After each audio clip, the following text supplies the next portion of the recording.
Nous, députés provinciaux du Lualaba et membres du FCC, réunis en ce jour pour examiner la situation politique qui prévaut à Kinshasa, prenant à témoin la communauté nationale et internationale et conscients de nos responsabilités, faisons la déclaration suivante. 1.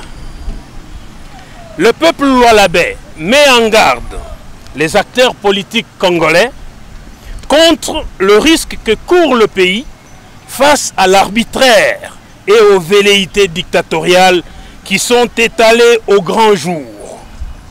2. Le peuple lualabais refuse de revivre le chaos qu'a connu la RDC à la suite du manque du réalisme politique. Tenez, par 2 fois, le président Kasavubu, sans majorité au Parlement, se permit de limoger le premier ministre Lumumba en 1960, puis Moïse Tshombe en 1965. 3. Le peuple lualabais constate que l'histoire est en train de se répéter dangereusement, puisque l'injustice et l'arrogance des politiciens de Kinshasa qui avaient ignoré le poids politique et économique du Katanga, cette injustice donc avait obligé ainsi les Katangais à se prendre en charge. 4.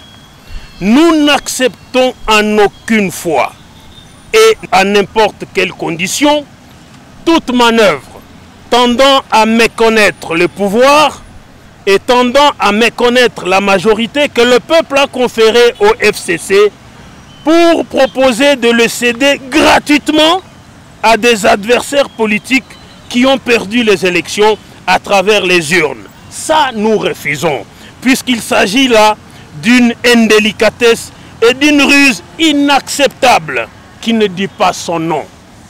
5.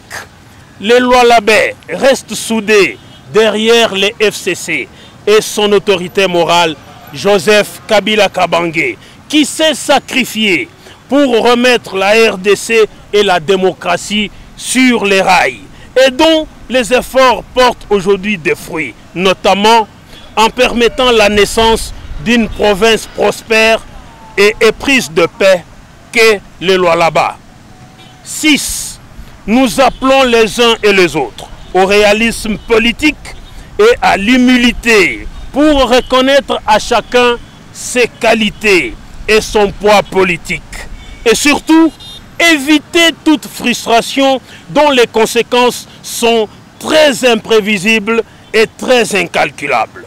Plus personne ne va marcher sur les pieds des Lualabais sans être inquiété. C'est enfin, nous condamnons l'arbitraire et nous y résisterons quoi qu'il en coûte.